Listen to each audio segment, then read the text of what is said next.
Welcome to Constitutionalist Politics Podcast, aka CTP, in association with thelibertybeacon.com. And I am your host, Joseph M. Leonard, and that's Lenard. CTP is your no muss, no fuss, just me, you, and occasional guest type podcast. I really appreciate you tuning in. As Graham Norton would say, let's get on with the show. Welcome to the show, Jason Perry. I'm going to do his bio before I officially welcome him on, and then I'll explain why he's here. Former Navy SEAL, former Leo, former atheist, now a CEO for an emergency preparedness firm and pastor of Church Farm Ministry Christian Warrior Mission. Welcome to the show, Jason. It's so an honor to be here. Thank you. Oh, thank you. Thank you. Appreciate it. And this show, as Jason and I have discussed offline prior, is kind of a quasi follow-up to two other shows, two other specials. That's why he's on now as opposed to before. I had on Liz Enton, an atheist. Well, we didn't talk religion. We talked afterlife, her scientific view and belief in afterlife. But makes sense. You, as a former atheist, we'll address that with you. And sure. Clive Savacool, who was a former firefighter, you being a former Leo. So this is kind of a quasi part two to both those shows. So again, thank you for coming on. Appreciate it. I'm sure I'll be the worst interview out of those two because I'm sure they did great. Oh, hey, that's good. Humility. That's good. Or at least putting on an air of humility. Whichever, we'll see. Yeah. And yeah, I saw you online, and with that bio, you make perfect sense to me to be on Constitutionalist Politics Podcast. And let's talk about, I guess, your former life as an atheist. Was that when you were a Navy SEAL? Yep. Or yeah, so for 37 years I was an atheist. So I was raised in an atheist household. My grandfather was actually sexually molested by Catholic priests in a notorious orphanage in Newfoundland, right? So soured the whole family, doomed my whole family to a ton of darkness, a lot of drug addiction, a lot of death, because we didn't have anywhere to go. I was, at 20, I was a complete thug. And one day I woke up and I'm like, man, I'm going to end up dead or in jail. I need to do something. And I didn't believe in God at that point, but I did believe in America. I was raised in Boston, Massachusetts, in the city. And that was before it went totally insane. And so they were still producing patriots then, meaning there was Paul Revere's house. There was, John Quincy Adams' house. So, like, I walk by it every day. Like, Bunker Hill was there. I've been to the USS Constitution. I've been to Fort Independence. Plymouth Rock is real. I've seen the Mayflower, all these different places. So being raised there, I'm like, well, I'm going to serve my country to kind of make up for being a knucklehead. And so I went in, I tried to find the hardest thing I could do. And I went in, and that was the SEAL teams. And I went in, I became a SEAL. I did it for 16 years. While I was deployed, I lost my little brother to heroin, and I went to his funeral. And while I was there, I tried finding some of his friends. I'm like, where are all of his friends? Like, no one's here. Like, it's a skeleton crew that's there. And I cornered one of his friends. I'm like, where is everyone? This is BS. Where's boom, boom, boom, boom, boom. I'm naming everyone. And they already said, Jay, they're already dead, lost to heroin. And that's when I said, all right, I'm done making third world countries safer. I'm done going to the sandbox. I'm going to invest in my own community, because that was the kickoff to the opioid epidemic in the Northeast, which is now 100,000 dead every year with fentanyl. right? Like that's what we allow. Imagine that. That's like more that's more deaths than almost, all wars but the Civil War. I mean, it's really, really hardcore. So again, you know, seeing that, and then that's what my catalyst is. I found God my last year in. So I had a cancer scare, didn't find God, had all this other stuff, didn't find God, but a book made its way into my life called I Don't Have Enough Faith to Be an Atheist. And that book was the first time I'd ever heard the scientific case for creationism, right? I'd never heard that. I was never given that option. My wife, who has a bachelor's in science and animal behavior, was also raised in the Northeast, was also indoctrinated this way, was never given the option or the exposure to creationism. So within the first third of the book, I went from atheist to agnostic. And then after I wrapped it, I'm like, well, they've been right about everything else. I'm going to give this Christian thing a go. And that's how I got on ramped into Christianity. Wow, your story is similar to a friend of mine, Ed Bondarenka, who is host of Your American Heritage on Wham Radio on Saturdays, 2 p.m. Eastern Time, whamradio.com. You can listen live there. He, too, ne'er-do-well, drug addicted, but he jokes he decided then not to serve the country. He joined the Air Force. Oh, best chow halls in the military. Best chow. I got no hate against the Air Force guys. They get the best chow halls. We used to always try to get there to get the good meal. But yeah, I mean, so he served too, and yeah, kind of, right? No, he's the first to joke about it. He will accept that jab every minute of the day. He jokes about it himself. And found Christ and straightened his life around. And his show, Your American Heritage, is about our Judeo-Christian foundations as a nation and those trying to destroy that, either atheists or just communists, which are usually a lot the same. Yeah. And the other thing is, you mentioned a book. I'm a big fan of Lee Strobel, who great wrote, guy. That is, The Case for Christ is one. So, and again, I don't mean to jump around on you. I'm sorry, but when I am trying to disciple somebody, I figure out if they're a thought based or a heart based. Right? If they're thought based, I Don't Have Enough Faith to Be an Atheist is number one, and The Case for Christ is number two.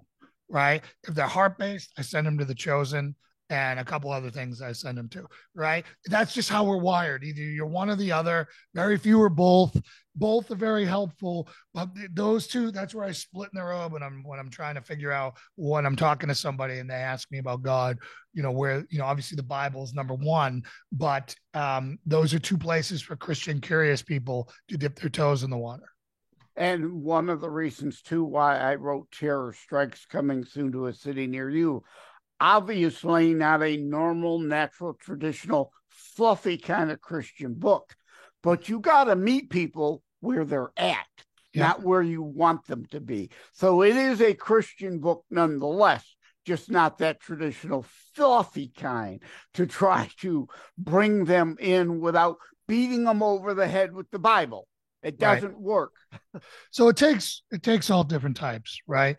So the battle's been won. Christ won it on the cross, right? But we're on the largest POW rescue mission in the history of time itself, right? Our job is to go get the POWs, okay? And with that, okay, there are a lot of battles to be fought. And each battle needs a certain type of soldier. Some of them are PhDs fighting in the seminaries and fighting in academia. Others are on the front lines in the prisons. Others are on the front lines in uniform. Others are, just everyday people in the work front, just discipling their families, right? But here's what we need to do. We need to start teaching application of the Bible, right? The Bible is 100% the manual for solving all problems, period, without exception, okay? And we got to start teaching in a way in common English. When Martin Luther translated the Bible, he didn't translate it in High German. He translated it for the plow worker, for the guy plowing the fields, right? And that's the way we need to be teaching. Because let's face it, most men don't want to be in church. Why? Because the pastor's a beta male who doesn't have a callus on his hand, a scar on his body, and he's been a permanent college student his whole life. That, well, certainly not an unfair statement. I never would have thought to couch it that way, but hey, I'm glad you said it. Ain't that the truth? And this show is about truth. Well, thank you for doing truth. The truth is not so easily found today. Yeah, and why I issued my third international book, Constitutionalist Politics, as a kind of side guide to the show about, like we're talking, bringing people into the Bible some way or form. It's not likely you're going to just get them to sit down and open the Bible and read it front to cover first. And if they did, a lot of it would go past them. So, like you said, with The Case for Christ and the other book, and or like my book about the Bible in full context, and that's why it's called faith. There may be things you're not going to understand in there. Just deal in the things you can grasp and understand. And like you said, I mean, now archaeologists more and more are finding the biblical sites and scientifically demonstrating the truth of what's in there. So they know the Bible isn't a book of fiction, though I like to say the Bible, and people are going to get upset, hope you don't get upset, but the Bible is like a Dr. Seuss book because we are all children. There are going to be things on this planet and in the spirit realm we're just not going to understand in our lifetime. You don't start a child off with War and Peace. Sure. So there's a lot of different ways to take that, or ways to go with that. Again, if you are Christian curious, right, you need to find yourself a good mentor, somebody who you can ask questions to, right? Because again, you can go like me. I'm a pastor. I'm a lay pastor. I'm not seminary educated, but I have phenomenal mentors, right, that I can call up. And a lot of times I've split from them on some things, right? So for me, I'm not a 6-day creation guy, 24-hour day creation guy, right? I'm like whatever, I like the gap theory. I like some other things out there that make sense on the time and day of the year. I don't run from science, right? I think God is the author of science. And if we understand the science appropriately, science will always point to God, right? So again, so I split with some people that are my spiritual fathers. I'm post-millennial, they're pre-millennial. I'm a partial preterist, they're not, right? So I try to come at this by the way that I think Jesus would do it. Jesus, didn't sit like all the disciples didn't go off to seminary. They didn't come out with a piece of paper that says, I know what I'm doing. They lived with the man. They walked with the man. They traveled with the man, right? Like what we've turned it into now is this where we have these groupthink places and these, and again, there are some seminaries that are great, I'm sure. But what I find is I would prefer a pastor with real life experience to help me apply the Bible to my life. Yeah. Go ahead. Two things on what you said there. The 24-hour Earth hour cycle didn't exist until God created it. Exactly. So you can't judge it on 7 days our time. It was 7 days his time. Exactly. And what is that? What is a day in heaven? Right. Exactly. That's one of those things we as children will never understand till we're in our Father's arms and can beg and plead him for those answers we don't get. And that's not in the Bible. It doesn't need to be. You don't have to teach children everything. And it's The other thing is commonality. I was on another Wham radio show host show. Actually, my friend Ed was filling in for Pastor Rick. His show is a Moment of Clarity, and they were discussing things, and I called in and chimed in. The devil wins when we focus on the Christian sect differences. Yeah. We major in the minors. Yeah. We major in the minors. That is where division happens, and that's when the devil wins. There's a whole lot in someone there. A heretic because they want to baptize a baby or they want to dedicate a baby. Like, what is who like, I don't care. I'll do either which one you want. I have my opinions, right? But again, if somebody wants their kid baptized, I'm going to baptize their kid. If they want them dedicated, I'm going to dedicate their kid. Now, in the past, people have been burned at the stake for that disagreement. All right. But now we have so many big problems with atheism and the devil, like, completely confusing. We're to the point where we don't know what girls are anymore. Like, for real, like the curse of confusion, right? In Deuteronomy, right? We're living that right now. And we don't know what bathroom to use. Like, holy smokes. You could go to find a man in Afghanistan with a second grade education and ask him what a woman is. And he can tell you. But Ketanji Jackson, the Supreme Court person who's supposed to be one of the brightest legal minds in the world, can't tell you what a woman is? Yeah. Well, she can, she won't. Right. Well, that's my point, right? It's all about confusing people. It's all about distraction, right? So we lost. God blessed us with the greatest nation to ever live, okay, to ever be around, and we lost it.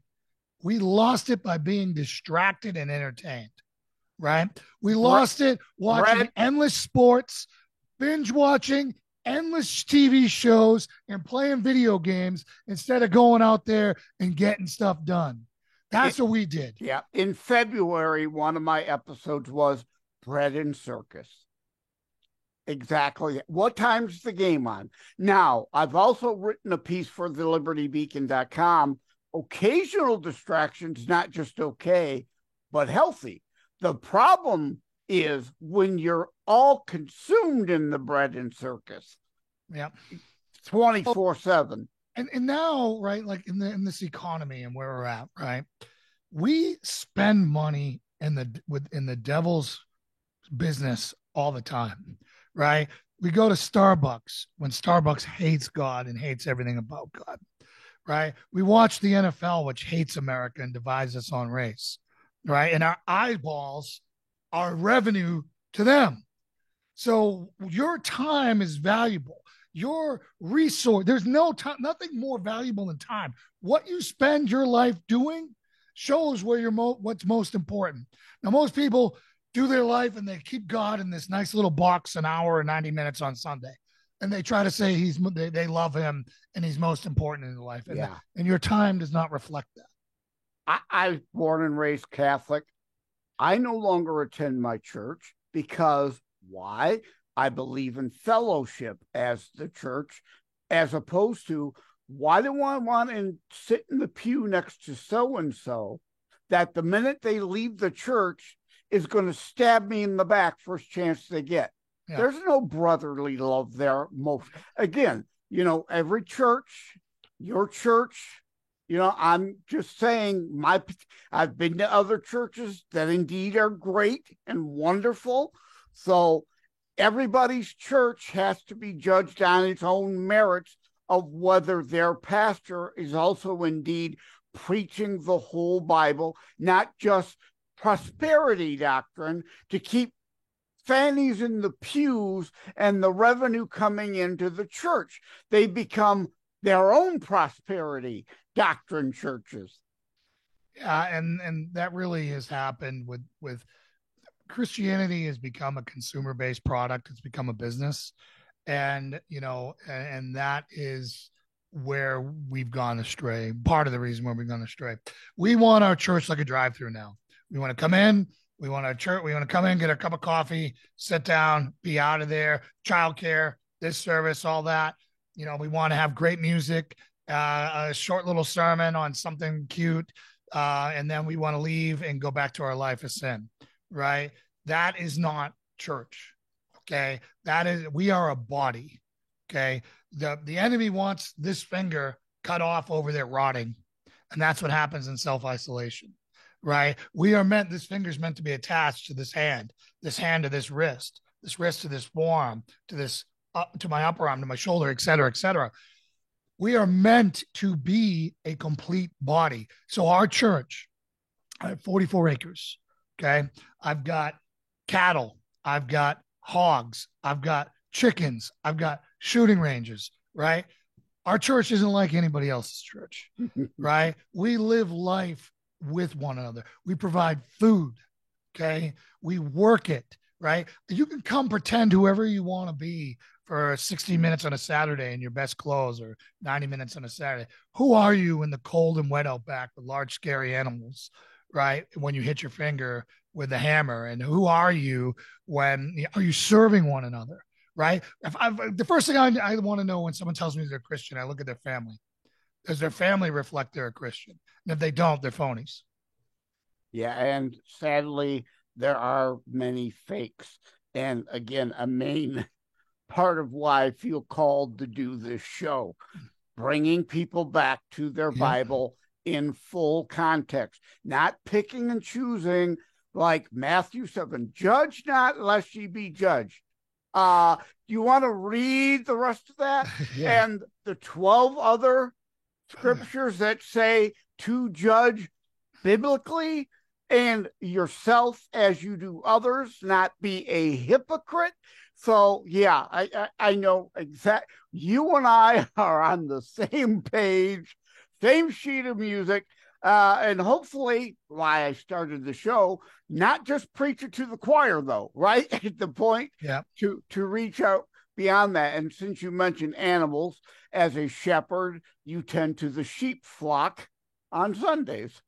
Yeah, and that's something that I really like to talk about here, where I think we're another part of where Christianity went wrong, other than the business and pastors getting paid, not being bivocational at least, right? So they don't want to offend their biggest donors, right? So because that dries up their salary, right? So there's a conflict of interest there, right? So you can't tell your Democrat congregation that by going and voting Democrat, they're not Christians, right? Because they're going and supporting the murders of babies, and you can't do that and be a Christian. Period. I'll say that all day, every day. And right now, a lot of them anti-Semitic, supporting Hamas terrorists trying to destroy Israel. Exactly. It's insane. Yeah. The world we live in right now is, but let's move on to your Leo days. Let's pivot a bit. Sure. Sure. Wherever you want to go. Go ahead and tell us. So got out and started being, I was a cop. Went through the Boston Police Academy. Volunteered for the hardest neighborhoods that I could. Did, as soon as I was off probation, made it right on the SWAT team because of my background.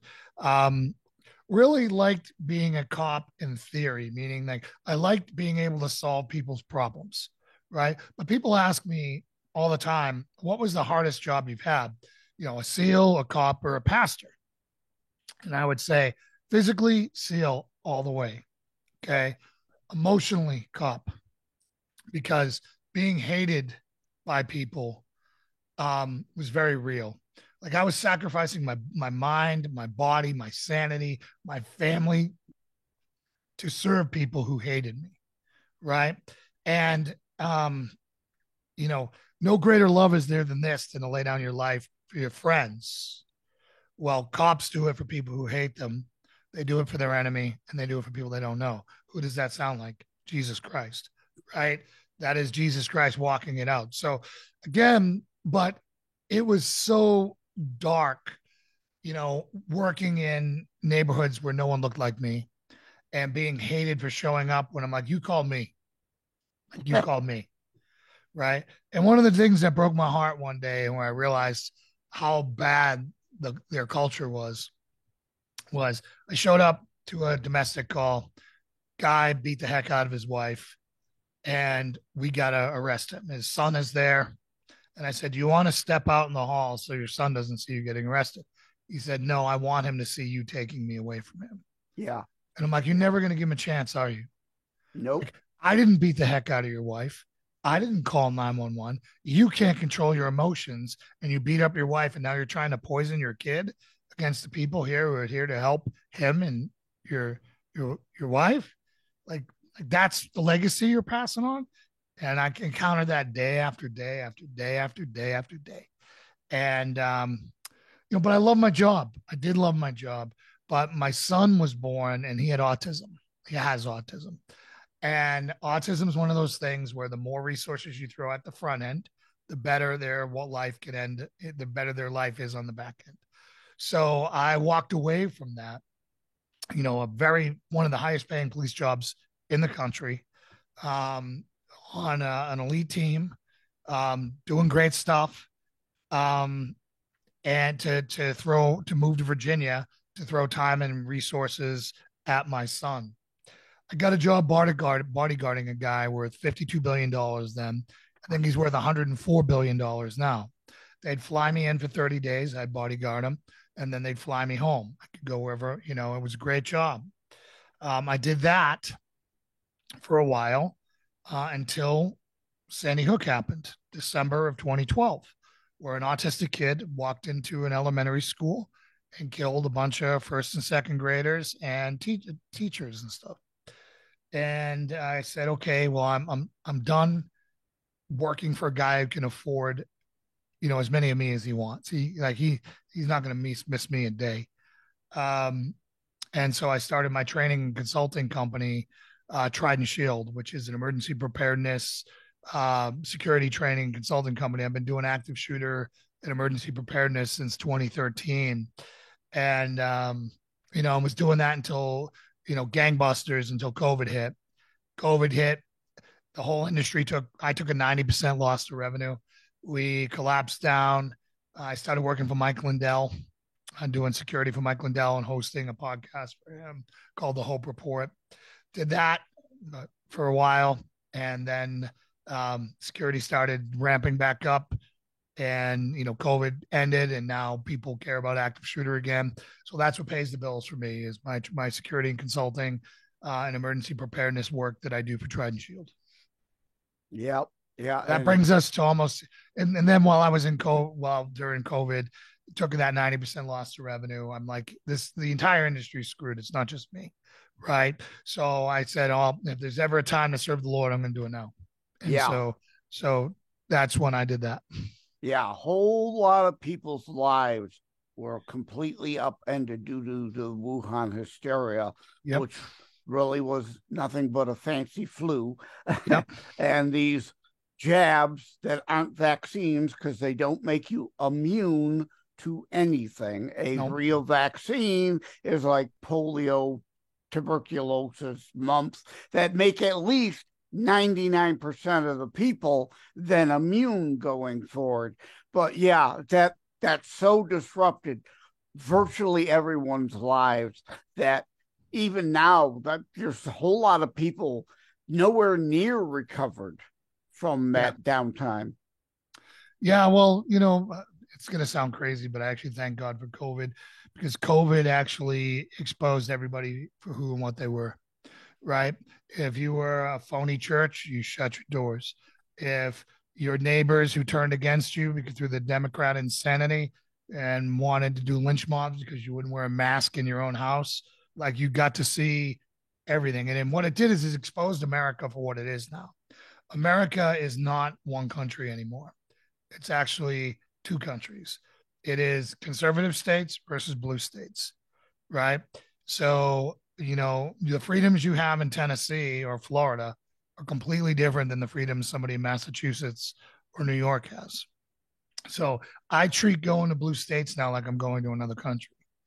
I don't enjoy the freedoms because I am on the different team than they are, and they will treat me accordingly to that. Unfortunately, I'm on Team America, but the America that we knew is gone. It's gone. I don't know if it can come back. There are pockets of freedom in states. Tennessee is one of them. Florida is another. Texas is another. There may be others out there, but vast, all the places where I grew up, I don't even go back to. Yeah, yeah. Another thing with COVID, many people say it was a blessing insofar as it woke up the mama bears. Yep. Like I say in my book, Terror Strikes Coming Soon to a City Near You, in Naperville chapter, Teresa woke to the fact that she was not the mama bear she thought she was and needed to be for her child, but instead an ostrich, right? Yep. And there was a whole lot and the COVID Zoom lessons finally woke up a whole lot of people to what was going on because they weren't paying attention. Well, now the number one best thing to come out of one of the number one best things to come out of COVID is the education exposure to what was going on in the classrooms. So homeschooling exploding, classical Christian education crushing it. Like that's the only place I'd send my kid if I wasn't homeschooling. We're going to homeschool here and we homeschool here. But if I didn't, it would be a classical Christian education. Doug Wilson started an organization called the ACCS. Absolutely inspiring to go to these places. I've done active shooter for some of their schools. It brought tears to my eyes to watch an entire class do lunch, get up and sing doxology, and have watch them teach science from the proper perspective of here's both cases. We believe obviously in creationism. Yep. Yep. I had May Renfro on also in January, mainly about loss, but she too homeschools, and we discuss it. And I go into Terror Strikes and my Constitutionalist Politics book that the schools, people are aware, are teaching the new core R's, as I call them: radicalism, raunch, and racism through CRT, rather than reading, writing, arithmetic, history, science, STEM, those things. They want the bread and circus again. They want them consumed by anything but the things that would most matter to their ability to survive nowadays. And that's sad. While China is indeed teaching the core R's as well as work ethic and respect and all that. Well, they're actually teaching masculinity, right? Yeah. While TikTok pumps out transgenderism and trying to confuse our youth, they are 100% pushing masculinity to their men, to their boys as hard as they can. Yep, exactly. And that's the divide that we have right now. We have such a confused, torn society. It's really disgusting. Yep, and it seems like it's getting worse by the day. Now, I was just on social media the other day, earlier today, and somebody was spewing, Biden has no respect for life, and I agree with that. He's a Democrat and supports the wholesale slaughter, especially in Black communities. Yep. Why Margaret Sanger created Planned Parenthood to engage in Black genocide. He supports that. But they went on to say he actually killed his former wife so he could marry Jill. Now, true, false, whatever. I don't care if you got evidence or not. To me, that is strategically stupid to talk about. You're just going to get eye rolls. We have so many things going on. That disciplined. Yeah, that affect everyone on a day-to-day basis that we need to be addressing, not stupid theory like that. Yeah, well, we really need to be disciplined, and it's like, I engage on, on Twitter. Pastor Seal Cop is my handle on there. And I am constantly, I'm a DeSantis guy. I wanted DeSantis. I thought DeSantis was going to be a great president. I can't believe we didn't choose him. But, I'm throwing my weight behind Trump, right? I was a Trumper in 2016. I was originally a Marco Rubio guy for a couple months. Then Trump won me over.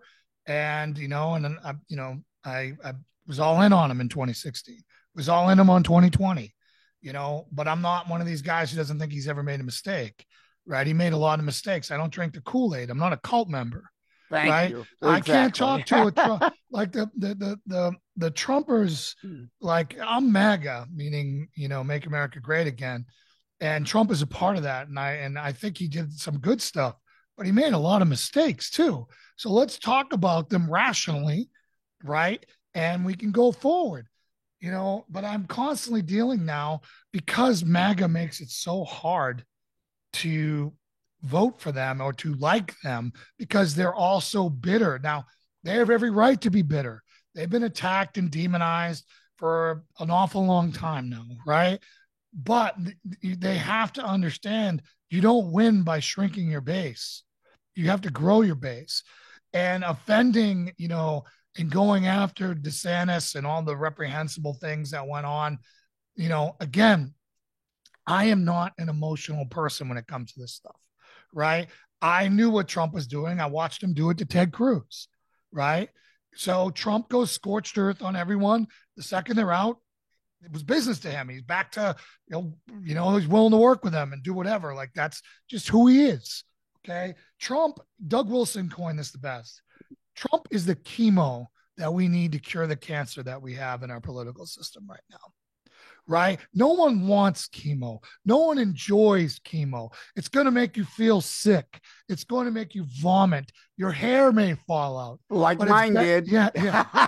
But it's better than dying of cancer. Yep. Right?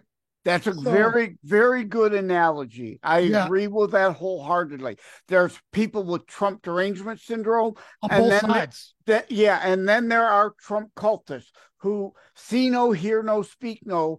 Trump walks on water. No, he's a human. He makes mistakes. His character is piss poor. Right. But I'm not electing a choir boy. You're right. We need that tough love and harsh medicine if we're going to recover or at least stop the bleeding in this nation before we're past the point of no return. So trying to get people, particularly women, out of their feelings, right? I don't have to like you to vote for you. I just have to look at your policies and understand something. So here's a fact, whether you want to believe it or not. If you're a Christian, Trump has saved more babies than any pastor in the world. Trump has saved more babies than any doctor in the world. Okay. So no matter what he's done on that one issue alone, he's better than any Democrat. Okay. On that one issue alone. Now, how many justices is the next administration going to get? Right. So Trump, do I think he likes evangelicals? No, I don't know if he likes us or not, but he knew that he had a contract with us and he honored his contract. His contract was, you point conservative justices from this list and we'll work with you. Now, a lot of people didn't think he would honor that, but he did. So I'm willing to give him another shot at that because I don't have another choice. If Ron DeSantis was still on the ticket, I'd be doing everything. I went scorched earth on Trump this time around, but it wasn't enough to win. So my choice are godless Democrats or Trump, who I can work with. Who am I going to go for? Trump every time on that out of those days. Am I going to feel good about it? No, but I'm going to do it because we're going to save more babies. We're going to keep our Second Amendment free. Is he who I want to be? Would I trust him with my daughters? No. But you know what? He's a businessman. He will do what's right as far in some areas of this, and he's infinitely better than the baby killers. Yeah, that's another social media argument. Someone was pointing out, I forget who it was on the left, about, well, they cheated on their wife and this. Oh, they were. So did Ted Kennedy. So did like almost every politician out there. Yes, for real. Yeah, like JFK #1. You want to talk about all of them. I mean, just come on. I don't. Exactly the point. And they brought Nikki Haley into it because rumor is he cheated or she cheated on her husband while he was abroad in the military. Have you forgotten how many wives Trump cheated on to marry the next? Again, I deal in all reality, not just picking and choosing. No matter who they are. Right. You get a ball. Like, I don't care about that part of her. Here's what I don't like about Nikki Haley. I don't believe she has a single conviction. She'll say and do anything to anyone, whoever has the money and is paying her bills. right? I don't think she's a conservative. I don't think she has any conviction anywhere other than she wants power. And the guy who propped her up, Paul Ryan and Charles Koch, killed the border wall. So don't tell me you're for closing the border when we have the House and the Senate and Trump in office. He wanted to build a wall and Paul Ryan killed it. Charles Koch owns Paul Ryan. Okay. And that's who killed the wall for cheap labor. Yeah. Yeah. Again, as you alluded to, people don't like I got to hold my nose and vote for the lesser of two evils. But guess what? No one is perfect, doesn't exist on this planet. Unless you yourself are running, you're always going to vote for a lesser of two evils, because this is where the cultism comes in. If you agree with somebody 100%, do you not ever argue with a There's not a theologian. Spouse? There's not a theologian or a pastor that I agree with 100%. Exactly. Right? And those are guys who I agree with, some 98%, some 99%, but there's not one where I'm like, yeah, we're identical. If you agree with somebody 100%, it's either a miracle or you're just a sheeple. Yeah, and I don't agree with Christ 100%, but I'm wrong and he's right. Yeah. Yeah, short of Christ coming down and running for the presidency, it's always going to be the lesser of two evils. Yeah. A lot of people have good and bad. I was joking that one thing about Biden, if you can't find one good thing to say about somebody, you've got derangement. Yeah, 100%. Biden months ago came out with more green energy garbage, most of it junk. Well, that's his cult.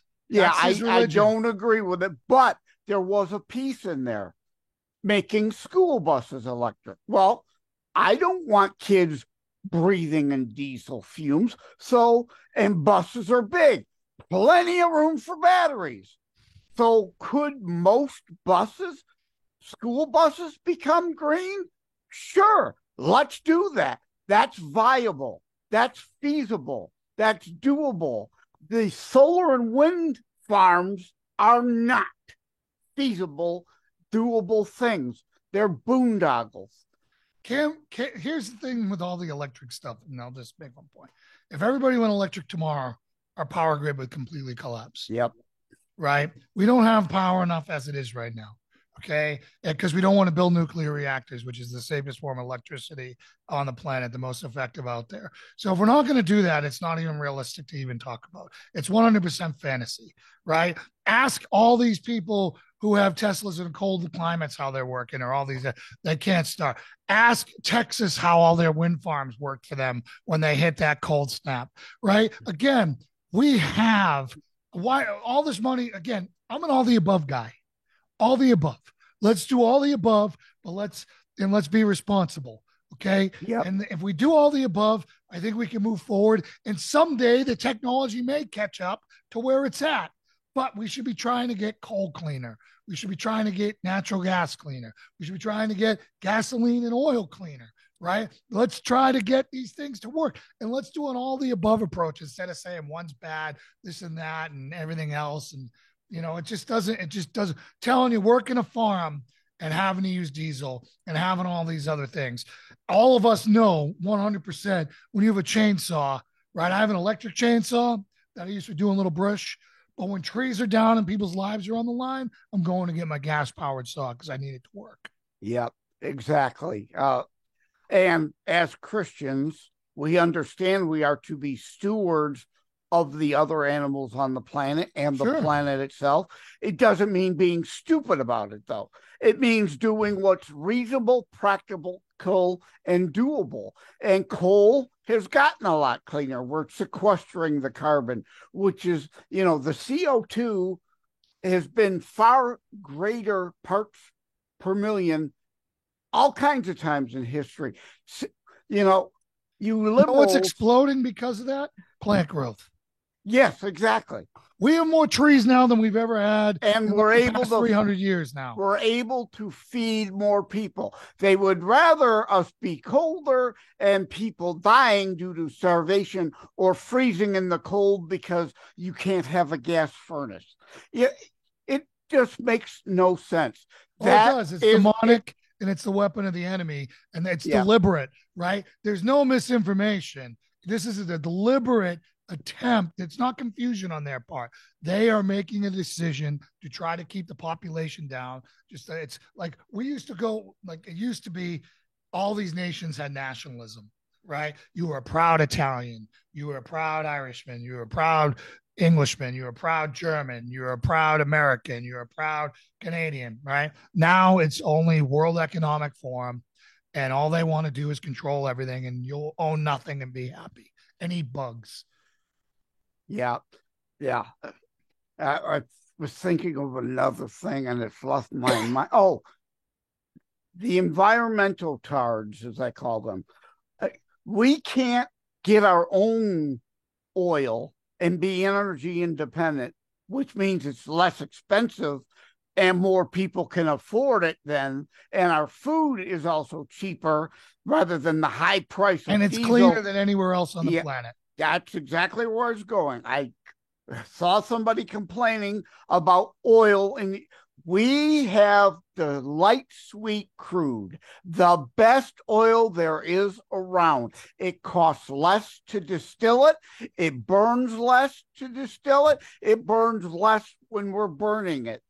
AKA cleaner for all you people out Yes, there.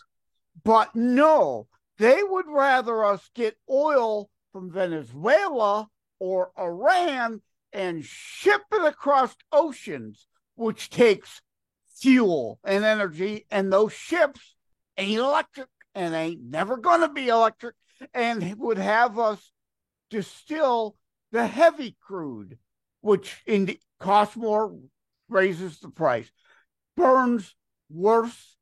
So by drilling here is actually far more environmental than what they want us to do. But you're right, it is a cult. It is a planet worship cult that only has feelings, no thoughts and rationale. Because of nuclear, I'm all for nuclear. Nuclear technology is leaps and bounds from, what was the meltdown in Pennsylvania? Chernobyl. Oh, Pennsylvania. Or Yeah. well, Chernobyl's a fine example too. Or even Japan, right? You don't build a nuclear reactor on a fault line. Right. we know better now. So we could be doing that, but again, like the founder of Greenpeace left the movement because it's not an environmental movement anymore. It is a leftist movement, all about leftism. It's an anti-humanist movement, right? It's anti-human. It's about depopulating, right? You know, Elon Musk is one of the few people out there who's actually saying we are about to have a massive shortage of people to carry society forward. And I believe him as we look at, it used to be, let's just look at America, right? Back in the 50s, 60s, we'll say, for every person in the cart, we had 20 pulling the cart. Now we've got 20 people in the cart for every person pulling the cart. Yep. That doesn't work. Nope. And Atlas is going to shrug very soon. Yeah. That's why I live in Tennessee and I have 44 acres. I buy two things. I buy precious metals, lead, and I buy things that make other things or fix other things. Yeah. So animals that make other animals or things that will make something or fix something. That's all I buy. Yeah. Okay. Wrap things up here. Where can people find your emergency service preparedness and otherwise contact you? Sure. So Trident Shield is where I do my emergency preparedness and my security consulting and training. That's for active shooter for businesses, churches, schools, etc. My ministry is Christian Warrior Mission. You can find me on all social media platforms, ChristianWarriorMission.org. And we do something, we stream live Monday, Tuesday, Wednesday, Thursday at 9 p.m.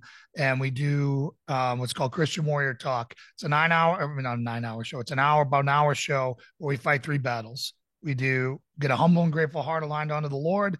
We pursue a relationship with him through prayer and through studying of his word. And then we spend time in fellowship focusing on 5 pillars: faith, family, fitness, fundamentals, which is your skill set, and finances. So I would love to interact with you guys there.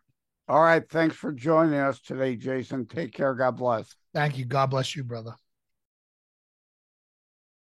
Thank you for having tuned in for Christitutionalist Politics Show. If you haven't already, please check out my primary internationally available book, Terror Strikes, coming soon to a city near you. Available anywhere books are sold. If you have locally run bookstores still near you, they can order it for you, or autographed copies are available online direct from me via terrorstrikes.info/shop. Be sure to check out more about today's discussion at thelibertybeacon.com, where my articles drop every Saturday. And let me remind, over time, the fancy high production items will come.